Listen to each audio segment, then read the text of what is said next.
لیکن اب دوسرے حصے میں سارا خطاب جو ہے وہ براہ راست عیسائیوں سے ہے، اور انہیں بتانا یہ ہے کہ حضرت عیسیٰ کو جو تم نے معبود بنا لیا، یا تو تثلیث کی شکل دے دی ٹرینٹی، یا گاڈ انکارنیٹ بنا دیا۔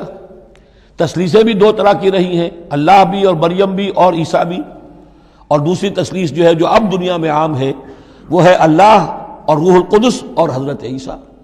تو یہ جو تثلیثیں تم نے ایجاد کر لی کہ کوئی بنیاد نہیں ہے، یہ تمہاری کج روی ہے، تم نے غلط شکل اختیار کی ہے۔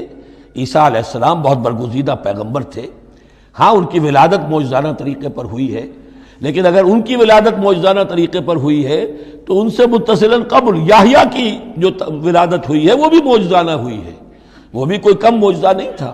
تو معجزے، اور پھر آدم کی جو ولادت ہوئی، آدم کو جو پیدا کیا اللہ نے، تو ظاہر بات ہے کہ وہ اپنی جگہ پر جہاں سے نسل انسانی کا آغاز ہوا، تو یہی بات اگر دلیل ہو جائے الوہیت کی تو یہ تو پھر آدم کو بھی الہ مانو اور یحییٰ کو بھی الہ مانو۔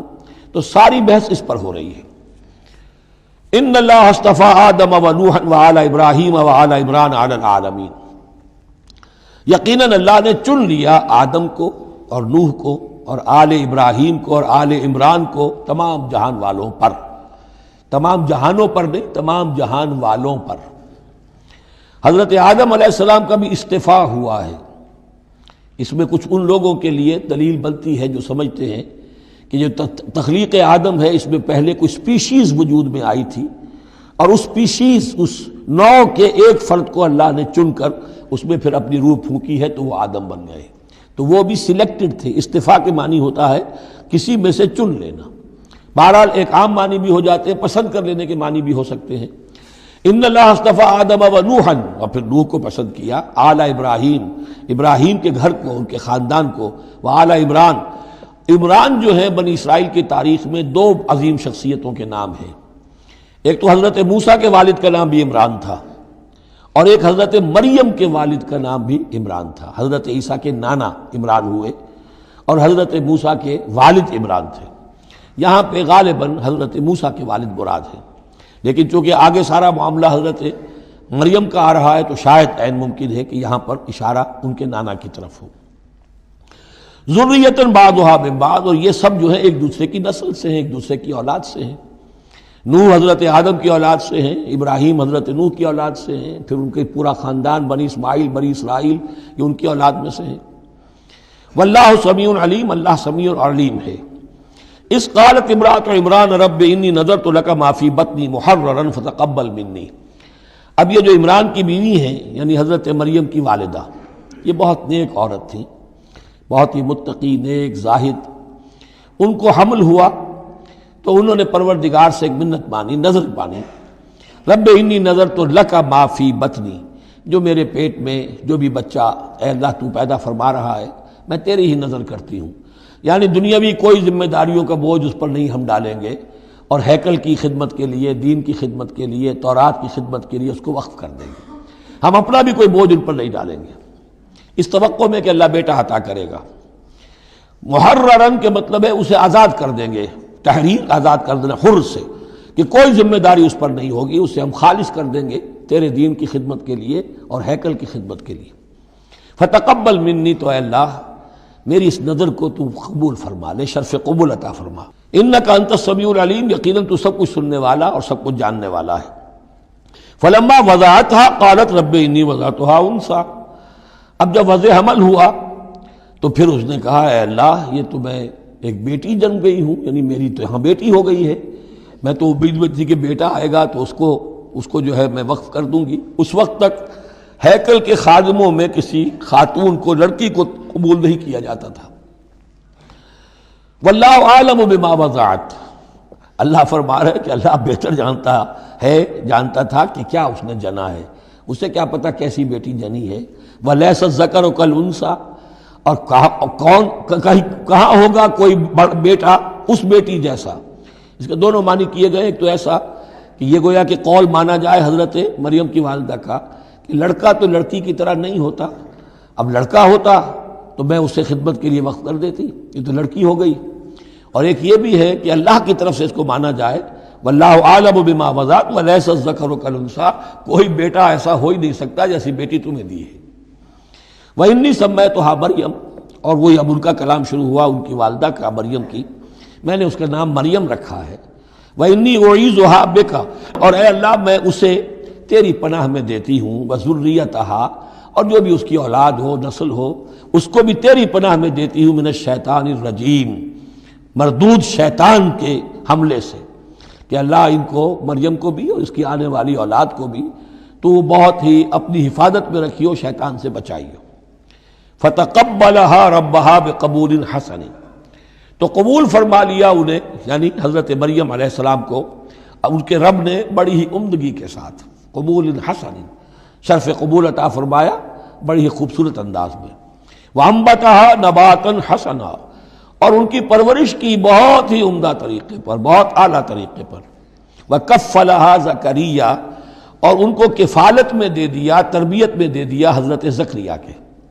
یہ حضرت زکریا جو ہیں یہ خالو تھے حضرت عیسیٰ علیہ السلام کے، حضرت مریم کے خالو، تو اب ان کی تحویل میں، اور وہ اس وقت کے چیف کاہن تھے، chief priest of the temple, ہیکل سلیمانی کے وہی نبی بھی تھے، اور وہی وہاں کے سب سے بڑے جو ہیں، جو آج کل ہم سمجھتے ہیں مجاور وغیرہ، تو وہ مقام ان کا کاہنوں کا ہوتا تھا۔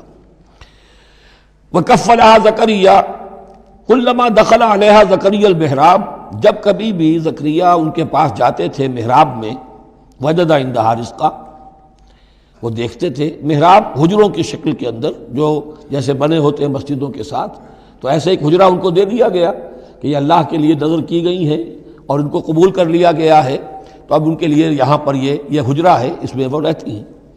لیکن جب بھی وہ حجرے میں جاتے تھے تو دیکھتے تھے ان کے پاس کھانا، میوے رکھے ہیں بغیر موسم کے، اور بعض لوگوں کی رائے یہ بھی ہے کہ یہاں سے مراد مادی کھانا نہیں ہے بلکہ علم و حکمت، کہ جب حضرت زکریا ان سے بات کرتے تھے تو یہ کہ انہیں حیران رہ جاتے تھے کہ اس لڑکی کو یہ اس قدر حکمت کہاں سے مل گئی، اتنی معرفت کہاں اس کو حاصل ہوئی۔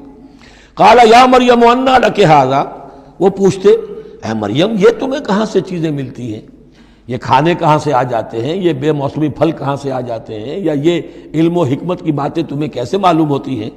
قالت هو من عند اللہ، تو وہ کہتی تھی یہ سب اللہ کی طرف سے ہے، اس کا فضل ہے، اس کا کرم ہے۔ ان اللہ یرزق من یشاء بغیر حساب، یقیناً اللہ تعالیٰ جس کو چاہتا بغیر حساب عطا کرتا ہے۔ ہنالک دعا زکریا ربہ، ہنالک یہ بالکل اس طرح سے دیر اینڈ ڈن، جب یہ مشاہدہ ہوا حضرت زکریا کو تو انہوں نے بھی ایک دعا کی اپنے پروردگار سے۔ ہنالک دعا زکریا ربہ، رب قال رب حب لی من لدنک ذریۃ طیبہ، اے اللہ مجھے بھی بڑی کوئی پاکیزہ اولاد عطا کر دے۔ بہت بوڑھے ہو چکے تھے، ان کی اہلیہ جو ہے وہ بھی بہت بوڑھی ہو چکی تھی، ضعیفہ تھی، اور ساری عمر بانجھ رہی تھی، لاولد تھے۔ یہ ساری تفصیل پھر سورہ مریم کے اندر مزید کھل کر آئے گی، اس لیے کہ یہی مضامین وہاں بیان ہوئے تھے مکی دور میں، جب کہ ہجرت حبشہ کے لیے مسلمان گئے تھے، تو وہاں جا کر سورہ مریم کی آیات جو ہیں وہ پھر حضرت عبداللہ ابن جعفر نے پڑھ کر سنائی تھی۔ اس مناسبت سے یہ مضامین آپ کو سورہ مریم میں بھی ملیں گے۔ ساری عمر بوڑھے رہے اور بے اولاد رہے، لیکن اب وہ ایک دبی ہوئی خواہش، چنگاری، وہ بھڑک اٹھی، اے اللہ اس بچی کو تو یہ کچھ دے سکتا ہے تو تیری قدرت ہے مجھے بھی ذریۃ طیبہ، پاکیزہ اولاد عطا فرما۔ انک سمیع الدعاء، یقیناً تو دعا کا سننے والا ہے۔ فنادت الملائکۃ، تو فرشتوں نے انہیں پکار کر کہا، ندا کی، وہو قائم یصلی فی المحراب، اور وہ کھڑے ہوئے نماز پڑھ رہے تھے اپنی محراب میں، ان کا بھی حجرہ تھا۔ ان اللہ یبشرک بیحییٰ، اللہ تعالیٰ تمہیں بشارت دیتا ہے زکریا یحییٰ کی، مصدقا بکلمۃ من اللہ، جو تصدیق کرے گا ایک ایسے شخص کی جو اللہ کا خاص کلمہ ہوگا، یعنی حضرت عیسیٰ، کلمۃ منہ، یہ بعد میں باتیں آئیں گی۔ وسیداً، اور سردار ہوگا، وحسوراً، اور تجرد کی زندگی گزارے گا، ونبیًا من الصالحین، اور نبی ہوگا صالحین میں سے۔ یہاں نوٹ کر لیجئے کہ آخری مدح کا لفظ جو حضرت یحییٰ کے لیے آیا ہے وہ نبی ہے، نبیًا من الصالحین۔ قال رب انا یکون لی غلام، ابھی خود دعا کر رہے تھے لیکن غالباً اس کی بڑی توثیق چاہ رہے ہیں اللہ سے، ری ایشورنس۔ کہا پروردگار میرے ہاں کیسے بیٹا ہو جائے گا، وقد بلغنی الکبر، جبکہ میں انتہائی بوڑھا ہو چکا ہوں، وامرأتی عاقر، اور میری بیوی جو ہے بانجھ رہی ہے۔ قال کذالک اللہ یفعل ما یشاء، تو انہوں نے کہا کہ اللہ نے فرمایا کہ اللہ کرتا ہے اسی طرح، یا فرشتوں نے جواب دیا جو چاہتا ہے کرتا ہے، اسے اسباب کی احتیاج نہیں ہے، اسباب اس کے محتاج ہیں، اللہ اسباب کا محتاج نہیں ہے۔ قال رب اجعل لی آیہ، انہوں نے عرض کیا پروردگار میرے لیے کوئی نشانی مقرر کر دے، مجھے معلوم ہو جائے کہ واقعی ایسا ہونا ہے اور واقعی یہ کلام جو میں سن رہا ہوں تیری طرف سے ہے۔ قال آیتک الا تکلم الناس ثلاثۃ ایام الا رمزا، اللہ نے فرمایا کہ اب نشانی یہ ہے تمہارے لیے کہ اب 3 دن تک تم لوگوں سے گفتگو نہیں کر سکو گے سوائے اشارے کنائے کے، یعنی قوت گویائی سلب ہو گئی ان کی، اب وہ بول نہیں سکتے تھے 3 دن تک۔ وَاذْكُر رَبَّكَ كَثِيرًا، اپنے دل میں اپنے رب کو یاد کرتے رہو کثرت کے ساتھ۔ وَسَبِّحْ بِالْعَشِيِّ وَالْإِبْكَارِ، اور تسبیح کیا کرو شام کے وقت بھی اور صبح کے وقت بھی۔ وَإِذْ قَالَتِ الْمَلَائِكَةُ يَا مَرْيَمُ إِنَّ اللَّهَ اصْطَفَاكِ، اب دیکھیے یہ حضرت زکریا اور حضرت یحییٰ کا قصہ آ گیا کہ بانجھ بوڑھی عورت کے بطن سے شدید ضعیفی کی عمر میں حضرت زکریا کو اللہ نے یحییٰ جیسا بیٹا دے دیا، تو کیا یہ عام قانون کے مطابق ہے؟ یہ بھی تو معجزہ تھا۔ اسی طریقے سے اس سے ذرا بڑھ کر ایک معجزہ ہے کہ جو حضرت مسیح کا ہے کہ وہاں باپ کا معاملہ نہیں ہے۔ فرمایا وَإِذْ قَالَتِ الْمَلَائِكَةُ يَا مَرْيَمُ، اور یاد کرو جب کہ کہا فرشتوں نے اے مریم، ان اللہ اصطفاک وطہرک واصطفاک علی نساء العالمین، یقیناً اللہ نے تمہیں چن لیا ہے اور تمہیں خوب پاک کر دیا ہے اور تمہیں چن لیا ہے تمام جہان کی خواتین پر۔ یا مریم اقنتی لربک، اے مریم اب اپنے رب کی فرما برداری کرتی رہو، واسجدی، اور سجدہ کیا کرو، وارکعی مع الراکعین، اور جھکنے والوں کے ساتھ جھکتی رہا کرو، نماز باجماعت کے اندر شریک ہو جایا کرو۔ ذالک من انباء الغیب نوحی الیک، اور یہ غیب کی خبروں میں سے ہے جو اے محمد ہم آپ کو وحی کر رہے ہیں۔ وما کنت لدیہم، آپ تو ان کے پاس موجود نہیں تھے، اذ یلقون اقلامہم ایہم یکفل مریم، جبکہ وہ اپنے قلم پھینک رہے تھے یہ طے کرنے کے لیے کہ ان میں سے کون ہوگا کہ جو مریم کا کفیل ہوگا، کس کی تربیت میں زیر نگرانی، یعنی اور بھی وہاں پریسٹ تھے، کاہن اور بھی تھے، ان سب میں سے ہر ایک چاہتا تھا کہ یہ بچی جو ہے میری تحویل میں ہو، میں تربیت کروں، جسے اللہ کے نام پر جو ہے اس طرح وقف کر دیا گیا ہے۔ لیکن یہ کہ جب وہ اس طریقے سے اپنے قلم پھینک کر کچھ جیسے ہوتا ہے کوئی ذائچہ نکالنا یا کسی طرح کا معاملہ تو طے کر رہے تھے، اس میں اللہ نے حضرت زکریا کا نام نکال دیا تھا۔ تو اے نبی اس وقت تو آپ تو وہاں نہیں تھے، وما کنت لدیہم یختصمون، اور نہ آپ اس وقت تھے جبکہ وہ آپس میں جھگڑ رہے تھے۔ اذ قالت الملائکۃ یا مریم ان اللہ یبشرک بکلمۃ منہ، اب یاد کرو جب کہ کہا فرشتوں نے اللہ سے، کہ فرشتوں نے مریم سے کہ یقیناً اللہ تعالیٰ تمہیں بشارت دے رہا ہے ایک ایسی ہستی کی جو خاص کلمہ ہوگا اس کی جانب سے، اسمہ المسیح عیسی ابن مریم، اس کا نام ہوگا المسیح عیسیٰ مریم کا بیٹا، وجیہن فی الدنیا والآخرہ، باعزت ہوگا، مرتبے والا ہوگا دنیا میں بھی اور آخرت میں بھی، ومن المقربین، اور بہت ہی اللہ کے مقربین بارگاہ میں سے ہوگا، بہت مقرب، وَيُكَلِّمُ النَّاسُ فِي الْمَهْدِ وَكَهْلًا، اور وہ لوگوں سے گفتگو کرے گا گود میں بھی اور پوری عمر کا ہو کر بھی۔ کہولت 40 برس کے بعد آتی ہے، اور حضرت مسیح اٹھا لیے گئے، رفع سماوی ہوا 33 برس کی عمر میں، گویا کہ اس آیت کا تقاضا ابھی پورا نہیں ہوا ہے، اور اس سے اندازہ کر لیجیے اس کے کہنے کی ضرورت کیا تھی، پوری عمر کو پہنچ کر تو سبھی بولتے ہیں، اس کا اشارہ کیوں کیا گیا یہاں؟ اس لیے کہ ہمیں معلوم ہو جائے کہ حضرت مسیح پر ابھی موت واقع نہیں ہوئی ہے، بلکہ وہ واپس آئیں گے دنیا میں، دوبارہ اتریں گے، پھر ان کی وہ عمر بھی ہوگی، پھر وہ شادی بھی کریں گے، ان کی اولاد بھی ہوگی، اور ان کے ذریعے سے اللہ تعالیٰ یہ نظام خلافت علی منہاج النبوت کو پوری دنیا میں قائم کرے گا۔ وَيُكَلِّمُ النَّاسَ فِي الْمَهْدِ وَكَهْلًا، اور وہ گفتگو کرے گا لوگوں سے اپنے گود میں بھی، تمہاری گود میں بھی، پگھوڑے میں بھی، اور بڑی پوری عمر کا ہو کر بھی، وَمِنَ الصَّالِحِينَ، اور یقیناً وہ بھی بہت ہی ہمارے نیکوکار بندوں میں سے ہوگا۔ قالت رب انا یکون لی ولد، حضرت مریم سلام علیہا نے بھی وہی جو ہے بات واضح کی، اے اللہ میرے اولاد کیسے ہو جائے گی، یمسسنی بشر، مجھے تو کسی مرد نے ہاتھ تک نہیں لگایا۔ قال کذالک اللہ یخلق ما یشاء، فرمایا اسی طرح اللہ تعالیٰ تخلیق فرماتا جو چاہتا ہے، اس کو ضرورت نہیں ہے. ٹھیک ہے عام ولادت انسانوں کی اسی طرح ہوتی ہے، باپ کا بھی حصہ ہے، ماں کا بھی حصہ ہے، لیکن یہ کہ اللہ تعالیٰ کے لیے کسی بھی شے کی ضرورت نہیں ہے، وہ محتاج نہیں ہے ان اسباب اور وسائل و ذرائع کا، اور جو چاہے کرتا ہے. قال كذلك اللہ يخلق ما يشاء اذا قضى امرا فانما يقول له كن فيكون. وہ تو جب کسی شے کا فیصلہ کر لیتا ہے تو بس وہ کہتا ہے ہو جا اور وہ ہو جاتی ہے. وَيُعَلِّمُهُ الْكِتَابَ وَالْحِكْمَةَ، اور وہ اللہ تعالیٰ اسے سکھائے گا کتاب بھی اور حکمت بھی. وَالتَّوْرَاةَ وَالْإِنْجِيلَ، اور تورات بھی اور انجیل بھی. وَرَسُولًا إِلَىٰ بَنِي إِسْرَائِيلَ، اور وہ رسول بن کر آئیں گے اسرائیل کی طرف. اب یہ جو دو کنٹمپریریز ہیں ان کو نوٹ کر لیجئے کہ حضرت یحییٰ کے بارے میں نبیم من الصالحین پر آ کر بات ختم ہو گئی، اور حضرت عیسیٰ کے بارے میں رسولاً الی بنی اسرائیل، بنی اسرائیل کی طرف رسول ہو کر آئیں گے. حضرت یحییٰ صرف نبی تھے، اسی لیے وہ قتل بھی کر دیے گئے. حضرت عیسیٰ رسول تھے، رسول قتل نہیں ہو سکتے، اسی لیے ان کو زندہ آسمان پر اٹھا لیا گیا. یہ بہت اہم مضمون ہے کہ جو یہاں بھی آپ کو سمجھ لینا چاہیے. اس کے بعد ان کے بعد معجزات کا تذکرہ ہے، وہ انشاءاللہ اب اگلی نشست میں پڑھیں گے. بارک اللہ لی و لکم فی القرآن العظیم ونفعنی وإیاکم بالآیات والذکر الحکیم. اعوذ باللہ من الشیطان الرجیم، بسم اللہ الرحمن الرحیم. وَيُعَلِّمُهُ الْكِتَابَ وَالْحِكْمَةَ وَالتَّوْرَاةَ وَالْإِنْجِيلَ وَرَسُولًا إِلَىٰ بَنِي إِسْرَائِيلَ. صدق اللہ العظیم.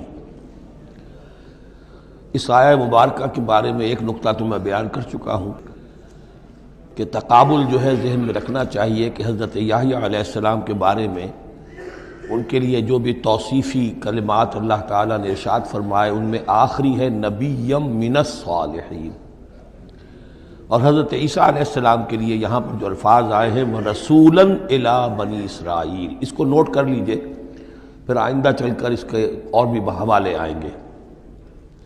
دوسری بات جو نوٹ کرنے کی ہے وہ یہ کہ کتاب اور حکمت اور تورات اور انجیل، ان چار چیزوں کے مابین جو تین واو آئے ہیں ان میں سے دو واو عطف ہیں، ایک واو تفسیر ہے. اللہ ان کو سکھائے گا کتاب اور حکمت، یعنی تورات اور انجیل. یہ درمیانی واو جو ہے یہ یعنی کے معنی میں ہے، اس لیے کہ جیسا کہ میں کئی مرتبہ پہلے بتا چکا ہوں تورات میں صرف احکام تھے، حکمت نہیں تھی. انجیل میں صرف حکمت ہے، احکام نہیں ہے. اور اسی نقطے کو سمجھ لینے سے ساری گتھی حل ہوتی ہے، اور اگر اسی کو نہیں سمجھا ہے لوگوں نے تو پھر بہت ان کے ذہنوں میں پریشانیاں رہتی ہیں. تو اس مقام کو نوٹ کیجئے، وَيُعَلِّمُهُ الْكِتَابَ وَالْحِكْمَةَ، اللہ اسے سکھائے گا کتاب بھی اور حکمت بھی. وَالتَّوْرَاةَ وَالْإِنْجِيلَ، یعنی تورات بھی اور انجیل بھی. وَرَسُولًا إِلَىٰ بَنِي إِسْرَائِيلَ أَنِّي قَدْ جِئْتُكُمْ بِآیَةٍ مِّن رَبِّكُمْ. ابھی تک گفتگو ہو رہی تھی کہ حضرت مریم سلام علیہا کو یہ ساری خوشخبریاں اللہ تعالیٰ کی طرف سے دی گئیں. اب یوں سمجھئے to cut a long story short, درمیان کا وقفہ ان کی ولادت ہوئی، وہ پلے بڑھے، وہ ساری تاریخ بیچ میں سے حذف کر کے نقشہ کھینچا جا رہا ہے اب کہ حضرت مسیح علیہ السلام نے اب اپنی دعوت کا آغاز کر دیا ہے. انی قد جئتکم بآیۃ من ربکم، میں تمہارے پاس آیا ہوں تمہارے رب کی طرف سے نشانی لے کر. انی اخلق لکم من الطین کہیئۃ الطیر، کہ میں تمہارے سامنے یا تمہارے لیے بناتا ہوں گارے سے ایک پرندے کی شکل. فانفخ فیہ، پھر میں اس میں پھونک مارتا ہوں. فیکون طیرا باذن اللہ، تو وہ بن جاتا ہے اڑتا ہوا پرندہ اللہ کے حکم سے. یہاں آپ نوٹ کرتے جائیے گا ہر معجزے کے بعد باذن اللہ باذن اللہ باذن اللہ، یعنی یہ میرا کوئی دعویٰ نہیں ہے، میرا کوئی کمال نہیں ہے، یہ جو کچھ ہے وہ اللہ کے حکم سے ہے.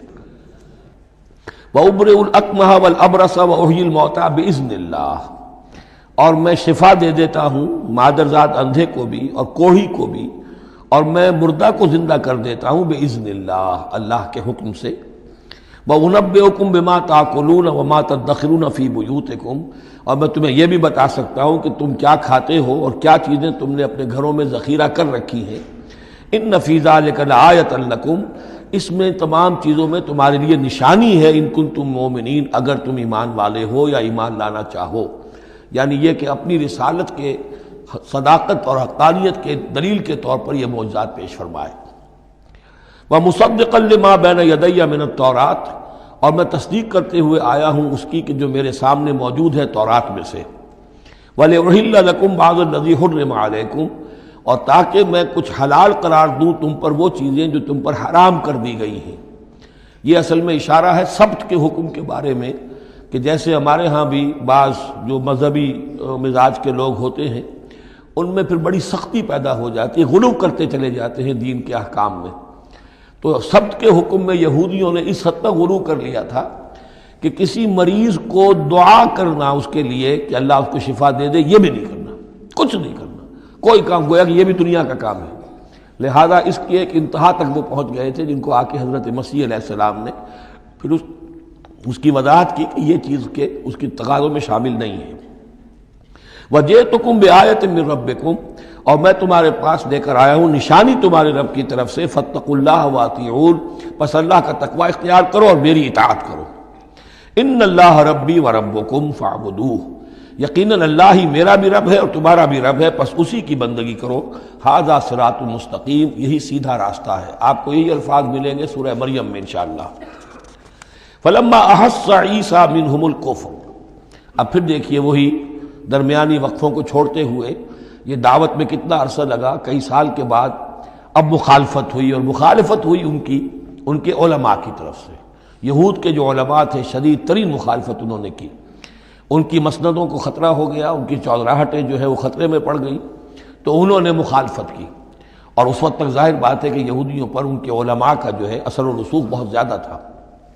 فلما احس عیسیٰ منہم الکفر، جب عیسیٰ نے محسوس کیا ان سے کفر کی شدت کہ اب یہ مخالفت پر تل گئے ہیں، قال من انصاری الی اللہ، تو انہوں نے ایک پکار لگائی، ایک ندا دی، ایک دعوت عام دی، کون ہے جو میرے مددگار ہے اللہ کی راہ میں؟ یعنی اب جو کشاکش ہونے والی ہے، جو تصادم ہونے والا ہے، اس میں ایک حزب اللہ بنے گی اور ایک حزب الشیطان ہوگا، کون ہے جو میرا مددگار ہو الی اللہ، اللہ کے کام میں۔ یہی اصل اساس ہے دین میں کام کرنے کے لیے کہ اسی بنیاد پر کوئی شخص اٹھے کہ میں دین کا یہ کام کرنا چاہتا ہوں، کون ہے جو میرا ساتھ دے۔ یہ ایک بالکل طبعی طریقہ ہوتا ہے جماعت سازی کا، ایک داعی اور داعی پر اعتماد کرنے والے، داعی سے اتفاق کرنے والے لوگ اس کے ساتھی بن جاتے ہیں۔ ساتھی اس کے ذاتی اعتبار سے نہیں ہوتے، اس کی حکومت قائم کرنے کے لیے نہیں، اللہ کی حکومت قائم کرنے کے لیے، اس کی سرداری کے لیے نہیں، اللہ تعالیٰ کے دین کے غلبے کے لیے۔ قال الحواریون نحن انصار اللہ، کہا حواریین نے کہ ہم ہیں اللہ کے مددگار۔ حواری جو ہے اصل میں اس کے معنی ہے دھوبی، جو کپڑے کو دھو کر صاف کر دیتا ہے۔ یہ لفظ پھر آگے بڑھا ہے اپنے کردار کو صاف کرنا، اپنے اخلاق کو صاف کرنا، لیکن چونکہ حضرت مسیح علیہ السلام کی بہت سی جو تبلیغ تھی وہ گلیلی جھیل کے کناروں پر ہوتی تھی، اب وہاں ظاہر بات ہے جھیل جو ہے بڑی تھی، وہ سمندر کی طرح ہے، جھیل نہیں ہے، بہت بڑی جھیل ہے، تو وہاں وہ کبھی دھوبی ہوتے تھے، ان میں تبلیغ کرتے تھے، کہیں مچھیرے ہوتے تھے مچھلیاں پکڑنے والے، جا کے انہیں تبلیغ کرتے تھے کہ اے مچھلیوں کے پکڑنے والوں، مچھلیوں کا شکار کرنے والوں، آؤ کہ میں تمہیں انسانوں کا شکار کرنا سکھاؤں۔ اور ان دھوبیوں میں تبلیغ کی ہے، تو ان میں سے کچھ لوگ جو ہیں انہوں نے اپنے آپ کو پیش کر دیا۔ قال الحواریون نحن انصار اللہ آمنا باللہ، ہم ایمان لائے اللہ پر، واشہد بأننا مسلمون، تو آپ بھی اب گواہ رہیے گا کہ ہم اللہ کے فرمانبردار ہیں۔ ربنا آمنا بما انزلت، اے رب ہمارے ہم ایمان لے آئے اس پر جو تو نے نازل فرمایا، واتبعنا الرسول، اور ہم اتباع کر رہے ہیں تیرے رسول کی، فاکتبنا مع الشاہدین، تو اے پروردگار ہمارا نام گواہوں میں لکھ لے۔ یہ گواہ یہی ہے کہ جو لفظ اختیار کیا گیا ہے اب عیسائیوں کے خاص فرقے کی طرف سے، یہواز وٹنسز، یہوا کا لفظ جو ہے وہ عبرانی میں خدا کے لیے، خدا کے گواہ، یعنی وہی بات کہ جو قرآن مجید میں آئی ہے، وَكَذَلِكَ جَعَلْنَاكُمْ أُمَّةً وَسَطًا لِتَكُونُوا شُهَدَاءَ عَلَى النَّاسِ وَيَكُونَ الرَّسُولُ عَلَيْكُمْ شَهِيدًا، تو اللہ ہمیں اپنے گواہوں میں ہمارا نام لکھ لے، یہواز وٹنسز۔ فَاكْتُبْنَا مَعَ الشَّاهِدِينَ، مراد یہ نہیں ہے کہ یہ یہواز وٹنسز وہ لوگ ہیں، میں نے صرف وہ لفظ کی مناسبت کہ انہوں نے یہ لفظ کیوں اختیار کیا ہے، کہ یہ لفظ قدیم ہے، اسلامی حکمت اور اسلام کی مصطلحات جو ہیں ان میں اس کی ایک حیثیت ہے۔ وَمَكَرُوا وَمَكَرَ اللَّهُ، اب انہوں نے بھی چالیں چلی اور اللہ نے بھی چال چلی۔ وہ جو ان کے فریسی بیٹھے ہوئے تھے، علماء بیٹھے ہوئے تھے، وہ چالیں چل رہے تھے کسی طرح اس کو پکڑوائیں، کسی طرح، اس لیے کہ وہاں جو حکومت تھی وہ یہودیوں کی نہیں تھی۔ اگرچہ یہودی ایک بادشاہ تھا، پپٹ کنگ، جیسے کنگ فاروق ہوتے تھے مصر کے اندر، اصل حکومت انگریزوں کی تھی، لیکن کنگ فاروق بیٹھے ہوئے ہیں۔ اسی طرح کا وہ پپٹ کنگ تھا کہ جو یہودیوں میں سے تھا، اصل حکومت تھی رومیوں کی، اور رومی گورنر پائلیٹس پونٹس وہ وہاں پر موجود تھا۔ اور اس طرح کی کوئی کیپٹل پنشمنٹ جو ہے وہ یہودی خود نہیں دے سکتے تھے جب تک کہ وہ جو اصل گورنر ہے اس کی طرف سے اس کا حکم صادر نہ کیا جائے، لیکن ان کی مذہبی عدالتیں تھیں، اس میں بیٹھ کر یہ ان کے مفتی، ان کے فریسی، ان کے علماء بیٹھ کے فیصلے کرتے تھے، اور اگر وہ فیصلہ دے دیتے تھے تو ان فیصلوں کی ایگزیکیوشن جو ہے وہ پھر رومن گورنمنٹ کے تھرو، اور وہ ہوتی تھی اس کی جو تنفیذ جو ہے وہ پائلیٹس پونٹس کے ذریعے سے، لہذا ان کے ہاتھ بندھے ہوئے تھے۔ اب کسی طریقے سے پھنسوائیں اس کو، سوال الٹے سیدھے کرنے، ایسے سوال کرنے کہ وہ جواب دیں تو اس میں بغاوت کی بو آ جائے، تو کہیں دیکھو یہ رومیو یہ تمہارا باغی ہے۔ اس طرح کی وہ چالیں چل رہے تھے۔ وَمَكَرُوا وَمَكَرَ اللَّهُ، اللہ کی اپنی چال تھی۔ اب اللہ کی چال کیا تھی؟ اب اس کی تفصیل قرآن میں نہیں ہے، یعنی یہ کہ ان کے حواریین میں سے ہی ایک نے دھوکہ دیا اور حضرت مسیح علیہ السلام کو گرفتار کروایا۔ اب اس کے بعد اللہ تعالیٰ نے جو کچھ انجیل برنباس میں ہے، قرآن میں نہیں ہے، حدیث میں نہیں ہے، ہمارے اولین جو مفسرین ہیں ان کے ہاں بھی نہیں ہے، لیکن یہ انجیل برنباس، ایونجیلیم برنابے، جو پوپ کی لائبریری سے برآمد ہوئی ہے، اس کے اندر یہ تفصیل ہے کہ جس حواری نے آپ کو غداری کر کے پکڑوایا تھا، گرفتار کروایا تھا، اس کی شکل حضرت مسیح کی بدل دی اللہ نے، اور وہ پکڑا گیا، سولی وہ چڑھا ہے، اور حضرت مسیح پر وہ ہاتھ ڈال ہی نہیں سکے، بلکہ جس باغ میں آپ روپوش تھے، جیسے ایک کوٹھڑی سی بنی ہوئی تھی جس میں وہ آلات وغیرہ رکھ دیتے ہیں، اس باغ میں وہ روپوش تھے اور اس کوٹھڑی میں عبادت کر رہے تھے، باقی جو ان کے حواری ہیں 12 وہ باہر تھے۔ اس وقت وہ سٹک گیا، ایک شخص وہاں سے چپکے سے گیا کہ اب میں پکڑواؤں گا، اور جا کر جو ہے وہ سپاہیوں کو لے آیا، رات کے وقت قندیلیں لے کر آئے۔ اس نے کہا میں اندر جاؤں گا، جسے میں کہوں اے ہمارے استاد بس پکڑ لینا وہی مسیح ہے، اس لیے کہ رومیوں کو کیا پتا تھا وہ مسیح کون ہے، وہ تو یہودی ہے، لہذا جیسے ہمارے ہاں پولیس والوں کو کیا پتا ہے وہ آئے ہیں، آئیڈینٹیفائی کون کرے گا؟ تو اس نے کہا کہ میں کہوں گا اے میرے آقا، میرے استاد بس پکڑ لینا۔ اب یہ جب اندر داخل ہوا تو جیسے ہی کمرے میں داخل ہوا، اس کوٹھڑی میں اس کی چھت پھٹی، 4 فرشتے نازل ہوئے، حضرت مسیح کو لے کر وہ چلے گئے، اور اس شخص کی شکل جو ہے وہ بدل دی گئی حضرت مسیح والی۔ اب یہ گھبرا کر باہر نکلا تو دوسرے حواریین جو تھے انہوں نے کہا اے ہمارے استاد، اور ادھر سے وہ سپاہی جو ہیں داخل ہو گئے، انہوں نے اسی کو قابو کیا، سولی وہ چڑھا ہے اصل میں، حضرت مسیح نہیں۔ لیکن یہ ساری تفاصیل جو ہیں یہ قرآن میں بھی نہیں ہے، حدیث میں بھی نہیں ہے۔ جب حدیث میں نہیں ہے، قرآن میں نہیں ہے، تو ہمارے مفسرین کے پاس بھی نہیں ہو سکتی تھی، لیکن یہ کہ یہ شہادت جو ہے یہ در حقیقت انہی کے گھر سے ہمیں ملی ہے، اور یہ پوری طریقے سے فٹ ان کرتی ہے، پوری طریقے سے قرآن کا جو بیان ہے اس میں یہ پوری طرح فٹ ہوتی ہے۔ وَمَكَرُوا وَمَكَرَ اللَّهُ، انہوں نے اپنی سی چالیں چلی، اللہ نے اپنی چال چلی، وَاللَّهُ خَيْرُ الْمَاكِرِينَ، اور اللہ تعالیٰ جو ہے وہ بہترین چال چلنے والا ہے۔ اِذْ قَالَ اللَّهُ يَا عِيسَىٰ إِنِّي مُتَوَفِّيكَ وَرَافِعُكَ إِلَيَّ، یاد کرو جب کہ اللہ نے عیسیٰ سے کہا عیسیٰ میں تمہیں اب لے جانے والا ہوں۔ یہ لفظ ہے کہ جس کو قادیانیوں نے اصل میں بہت بڑی بنیاد بنایا ہے اپنے غلط عقیدے کی، کہ وفات مسیح ہو چکی ہے۔ اس لفظ کو اچھی طرح سمجھ لیجئے، وفا کے معنی ہے پورا کرنا، وعدہ وفا کرو، وفا۔ اب اس سے جب کہا جائے کسی کو پورا دینا تو باب تفعیل میں آئے گا وفا یوفی توفیتاً، وہ ہم پڑھ چکے ہیں، ووفیت کل نفس فکیف اذا جاء، جب وہ دن آئے گا ووفیت کل نفس ما عملت، جو کچھ انہوں نے کیا ہوگا پورا پورا ان کو دے دیا جائے گا۔ یہ دیکھ لیجئے آیت نمبر 25، فکیف اذا جمعناہم لیوم لا ریب فیہ ووفیت کل نفس ما کسبت وہم لا یظلمون، ہر ایک کو بھرپور پورا پورا بدلہ اس کے اعمال کا دے دیا جائے گا۔ یہ ہے کسی کو پورا پورا دینا، کسی سے پورا پورا لے لینا، یہ باب تفاعل ہوگا، توفا یا توفا، کسی کو پورا لے لینا، تو پورا لے لیتا ہے اللہ تعالیٰ نے۔ یہ لفظ جو ہے پورا بتمام و کمال، یہ گویا کہ منطبق ہوتا ہے حضرت مسیح پر، کہ حضرت مسیح کو ان کے جسم اور جان سمیت اللہ لے گیا۔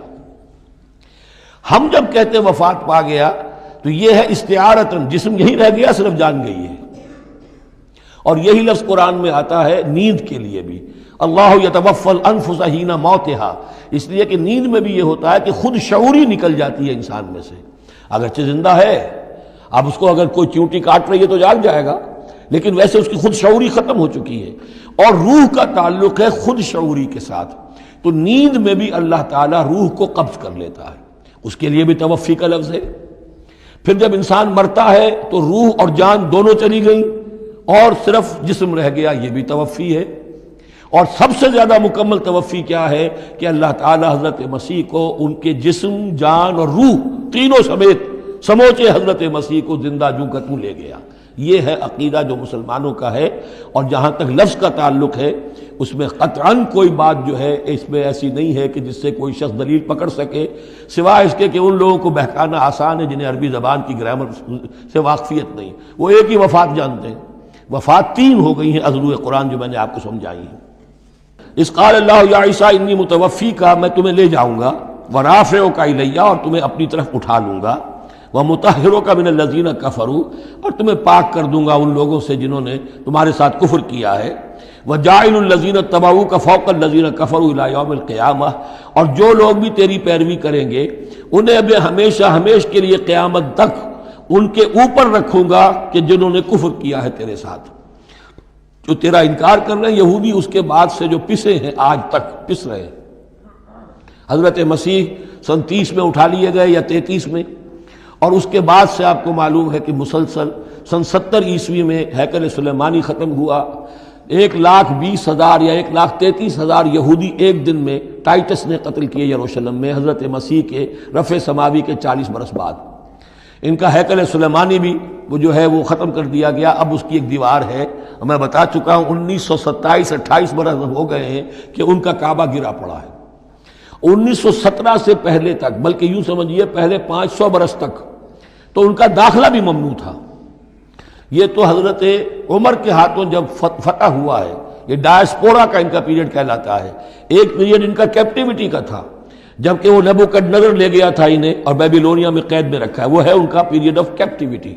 اس کے بعد واپس آئے حضرت عزیر کے زمانے میں، دوبارہ دوسرا ٹیمپل بنایا، اس کے بعد یہ ٹیمپل سن 70 عیسوی میں ختم ہوا، اور ڈائسپورا کہلاتا ہے کہ منتشر ہو جانا، انہیں وہاں سے نکال دیا گیا تھا کہ تم دفع ہو جاؤ یہاں سے، اب فلسطین میں تم نہیں رہ سکتے۔ کوئی روس چلا گیا، کوئی ہندوستان چلا گیا، کوئی مصر چلا گیا، کوئی اور یورپ چلا گیا، پوری دنیا میں پھیل گئے۔ یہ ڈائسپورا اولاً ختم ہوا ہے حضرت عمر رضی اللہ تعالیٰ عنہ کے ہاتھ سے، جب فتح ہوا ہے یروشلم، اس وقت حضرت عمر نے اس کو یروشلم کو اوپن سٹی قرار دیا کہ یہاں عیسائی بھی آ سکتے ہیں، مسلمان بھی آ سکتے ہیں، یہودی بھی آ سکتے ہیں، یہ سب کا مشترک شہر ہے۔ لیکن جو عیسائی تھے یروشلم کے، انہوں نے جب ہینڈ اوور کیا تھا، فتح نہیں کیا تھا مسلمانوں نے یروشلم، ایک ٹریٹی کے تحت، ایک معاہدے کے تحت ہینڈ اوور کیا تھا۔ اس معاہدے میں یہ شرط انہوں نے لکھوائی تھی کہ یہودیوں کو یہاں آباد ہونے کی اجازت نہیں دیں گے۔ چنانچہ یہ اجازت تو ہو گئی حضرت عمر کے زمانے سے کہ آ سکتے ہیں، زیارت کر سکتے ہیں، لیکن یہاں رہ نہیں سکتے، پراپرٹی پرچیز نہیں کر سکتے، کوئی مکان نہیں بنا سکتے، سیٹل نہیں ہو سکتے۔ یہ رہا ہے جب تک کہ موجود رہی ہے اسلامی خلافت۔ ترکوں نے بھی اجازت نہیں دی، بڑی سے بڑی رشوتیں یہودیوں نے دینی چاہیے انہیں، اور در حقیقت خلافت کا خاتمہ جو کروایا یہودیوں نے وہ اس لیے کہ انہیں یہ نظر آتا تھا کہ اس خلافت کے ہوتے ہوئے ہمارے لیے ممکن نہیں رہے گا کہ ہم کسی طرح بھی فلسطین میں دوبارہ آباد ہو سکیں۔ لیکن پھر برطانیہ کے جو وزیر تھا بالفور، اس کے ذریعے سے انہوں نے بالفور ڈیکلریشن 1917 میں حاصل کیا ہے، پھر ان کو حق ملا ہے کہ یہ یہاں آ کر جائیداد بھی خرید سکتے ہیں، سیٹل بھی ہو سکتے ہیں، اور اس کے یوں سمجھیے کہ 31 برس کے بعد پھر اسرائیل کی ریاست وجود میں آئی ہے۔ یہ تاریخ ذہن میں رہے۔ اگرچہ 1917 کے بعد سے انہیں کچھ سانس تو مل گیا ہے، اب ایک طرح سے محسوس ہوتا ہے کہ دنیا میں بڑے اقتدار پر ہیں، مٹھی بھر ہیں، یہ زیادہ سے زیادہ 13-14 ملین ہے، 1.5 کروڑ سے بھی کم، لیکن پوری دنیا کی سب معیشت جو ہے اس کا بڑا حصہ ان کے کنٹرول میں ہے۔ لیکن پھر بھی یہ سب کچھ جو ہے وہ عیسائیوں کی سپورٹ کی وجہ سے ہے۔ اگر عیسائی ان کی مدد نہ کریں تو ان کا تو یوں سمجھیے کہ ٹکڑے اڑا کر رکھ دیں عرب ایک دن میں۔ لیکن اب پیچھے پوری امریکہ کی حکومت ہے، امریکہ کے حواریین ہیں، خاص طور پر west white Anglo Saxon Protestants, امریکہ اور برطانیہ، وہ تو گویا کہ ان کے زرخرید ہیں ایک طرح سے، اور بھی جو ممالک ہیں عیسائی اب یہ فتح کر چکے ہیں ان سب کو، عیسائیوں کے اوپر ان کا غلبہ ہے۔ اس لیے اب جو شکل ہے وہ بھی یہ ہے کہ ان کا وجود ہے یہی کہ عیسائی ہیں اوپر، اور یہ مانوی طور پر سازشی انداز میں انہیں کنٹرول کر رہے ہیں۔ اذ قال اللہ یا عیسیٰ انی متوفیک ورافعک الی ومطہرک من الذین کفروا وجاعل الذین اتبعوک فوق الذین کفروا الی یوم القیامہ ثم الی مرجعکم فاحکم بینکم فیما کنتم فیہ تختلفون۔ پھر تم سب جو ہے تمہارا لوٹنا میری ہی طرف ہے، اور پھر میں تمہیں بتا دوں گا اور فیصلہ کر دوں گا تمہارے مابین ان باتوں میں جن میں تم اختلاف کر رہے تھے۔ فَأَمَّا الَّذِينَ كَفَرُوا فَأُعَذِّبُهُمْ عَذَابًا شَدِيدًا فِي الدُّنْيَا وَالْآخِرَةِ، تو وہ لوگ کہ جو کفر کی روش اختیار کریں گے میں انہیں عذاب دوں گا، بہت سخت عذاب، دنیا میں بھی اور آخرت میں بھی۔ وَمَا لَهُم مِّن نَاصِرِينَ، اور نہیں ہوں گے ان کے لیے کوئی مددگار۔ وَأَمَّا الَّذِينَ آمَنُوا وَعَمِلُوا الصَّالِحَاتِ، اور جو ایمان لائیں گے اور نیک عمل کریں گے، فَيُوَفِّيهِمْ، اب دیکھیے وفا یوفی دینا، پورا پورا دینا، تو ان کو وہ پورا پورا دے گا، اجورہم، ان کا اجر۔ واللہ لا یحب الظالمین، اللہ ظالموں کو پسند نہیں کرتا۔ ذالک نتلوہ علیک من الآیات والذکر الحکیم، یہ وہ چیزیں ہیں جو ہم آپ کو پڑھ کر سنا رہے ہیں۔ گویا کہ یہاں بھی پس منظر میں حضرت جبرائیل علیہ الصلوۃ والسلام ہے کہ یہ اللہ تعالیٰ کی آیات ہیں اور ذکر حکیم ہے جو ہم آپ کو پڑھ کر سنا رہے ہیں۔ ان مثل عیسیٰ عند اللہ کمثل آدم، عیسیٰ کی مثال اللہ کے نزدیک آدم کی سی ہے۔ خلقہ من تراب ثم قال له کن فیکون، اسے بنایا مٹی سے پھر کہا ہو جا، وہ ہو گیا۔ اب یہ آیت وہ ہے قرآن مجید میں کہ جو لوگ بھی اسپیشل کریشن کے قائل ہیں کہ حضرت آدم کسی ایولیوشن کے نتیجے میں کسی سپیشیز کے وجود میں آنے کے بعد اس کے ایک فرد کی حیثیت سے نہیں ان کا استفاع ہوا، بلکہ وہ اسپیشلی کریٹ کیے گئے ہیں مٹی سے براہ راست، ان کے حق میں یہ آیت دلیل ہے۔ تو یہ جو بھی نظریات ہیں ابھی، چونکہ ایولیوشن بھی ہے تو وہ بھی نظریہ ہے، تھیوری آف اسپیشل کریشن ہے وہ بھی نظریہ ہے۔ نظریوں کے باب میں انسان ادھر ادھر کوئی رائے رکھ سکتا ہے، ابھی یہ کوئی طے شدہ حقائق نہیں ہے۔ ان میں ہم غور کر سکتے ہیں کہ قرآن مجید میں کس مقام پر کس چیز کے لیے کوئی تائید یا کوئی تھوڑی سی توثیق نکلتی ہے۔ تو اللہ کے نزدیک تو عیسیٰ کی مثال ایسے ہی ہے جیسے آدم، اسے مٹی سے بنایا اور کہا کن فیکون۔ تو اب اگر اسپیشل کریشن کا معاملہ ہے تو نہ باپ نہ ماں، بغیر باپ اور بغیر ماں کے، تو کیا وہ الہ بن گئے؟ بنانے والا تو اللہ ہے۔ حضرت عیسیٰ ماں تو ہے، باپ نہیں ہے، حمل تو ہوا ہے، 9 مہینے ماں کے پیٹ میں تو رہے ہیں، تو وہ تو آدم سے کم معاملہ ہوا تخلیق میں اعجاز کے اعتبار سے۔ اور حضرت اس سے کم تر ذرا دیکھ لو تو بوڑھے پھونس حضرت زکریا اور بوڑھی پھونس ان کی اہلیہ جو ساری عمر بانج رہی اور ان کو اللہ نے اولاد دے دی۔ تو یہ سارے جو ہیں معجزات ہیں، اللہ کا اختیار ہے، جو چاہے کرے، اس سے کسی کی الوہیت کی دلیل نہیں نکلتی۔ الحق من ربک، یہ حق ہے آپ کے رب کی طرف سے، فلا تکن من الممترین، تو ہرگز نہ ہو جانا اس میں شک کرنے والوں میں سے۔ فمن حاجک فیہ، تو اے نبی جو بھی اس معاملے میں آپ سے اب بھی حجت بازی کرے، جھگڑا کرے، بحث کر رہا ہے، ابھی سینگ الجھا رہا ہے بحث کے اندر، من بعد ما جاءک من العلم، جبکہ آپ کے پاس تو العلم آ چکا، آپ جو بات کہہ رہے ہیں وہ علی وجہ البصیرت کہہ رہے ہیں، فقل تعالوا، تو اب آخری چیلنج کیا ہے؟ کہہ دیجئے اچھا آؤ۔ یہ جو ان کا آیا تھا، 2 بڑے بڑے ان کے لاٹ پادری تھے، ابو حارثہ ابن علقمہ اور قرز بن علقمہ، اور ان کی سرکردگی میں 70 افراد تھے جو کہ نجران سے آئے تھے۔ یہ سارا کئی دن معاملہ چلتا رہا، اور پھر آخر میں حضور سے کہا گیا اچھا آپ مباہلہ کیجئے، قل، ان سے کہہ دیجئے تعالوا، آؤ، ندعو ابناءنا وابناءکم، آؤ ہم بلاتے ہیں اپنے بیٹوں کو، تم بلاؤ اپنے بیٹوں کو، ونساءنا ونساءکم، ہم بلا لیتے ہیں اپنی عورتوں کو، تم بلاؤ اپنی عورتوں کو، وانفسنا وانفسکم، اور ہم بھی آ جاتے ہیں تم بھی آ جاؤ، ثم نبتہل، پھر ہم گڑ گڑا کر اللہ سے دعا کریں، فنجعل لعنت اللہ علی الکاذبین، تو ہم کہیں کہ اے اللہ جو ہم میں سے جھوٹا ہو اس پر لعنت کر دے۔ یہ مباہلہ ہے، اور یہ مباہلہ ہوتا ہے کب؟ جب کہ احقاق حق ہو چکے، بات پوری واضح ہو جائے، آپ کو یقین ہو کہ یہ میرا مخاطب جو ہے بات سمجھ گیا ہے، صرف ضد میں اڑا ہوا ہے، اس وقت پھر یہ مباہلہ آخری شے ہوتی ہے تاکہ ظاہر ہو جائے۔ اگر تو واقعتاً اسے یقین ہے تو وہ مباہلہ کی چیلنج قبول کر لے گا، اور اگر دل میں چور ہے، وہ جانتا ہے کہ حق بات تو اسی کی ہے، اور لہذا پھر وہ مباہلہ نہیں کرے گا۔ چنانچہ یہی ہوا، انہوں نے مباہلے سے انکار کیا، فرار کی راہ اختیار کی، اور ایسے ہی چلے گئے۔ فمن حاجك فيه من بعد ما جاءك من العلم فقل تعالوا ندعو ابناءنا وابناءكم ونساءنا ونساءكم وانفسنا وانفسكم ثم نبتهل فنجعل لعنة الله على الكاذبين ان هذا لهو القصص الحق. یہ ہے صاف صاف جو بھی سرگزشت ہے صحیح اور حق وہ یہ ہے. وما من الہ الا اللہ، اور نہیں ہے کوئی معبود اللہ کے سوا. وَإِنَّ اللَّهَ لَهُوَ الْعَزِيزُ الْحَكِيمُ، اور یقیناً اللہ تعالیٰ ہی ہے زبردست اور کمال حکمت والا. یہاں اب دوسرا حصہ ختم ہو گیا. یہ 31 آیات ہیں، 32 اور 31 مل کر یہ 63 آیت پر. فَإِن تَوَلَّوْا، پھر اگر وہ پیٹھ موڑ لیں، فَإِنَّ اللَّهَ عَلِيمٌ بِالْمُفْسِدِينَ، یہاں آ کر 63 آیات ہوئی. پھر اگر وہ پیٹھ موڑ لیں تو اللہ تعالیٰ خوب جانتا ہے مفسدوں کو کہ یہ ماننے والے نہیں ہیں، لہذا وہ پورا قافلہ واپس چلا گیا.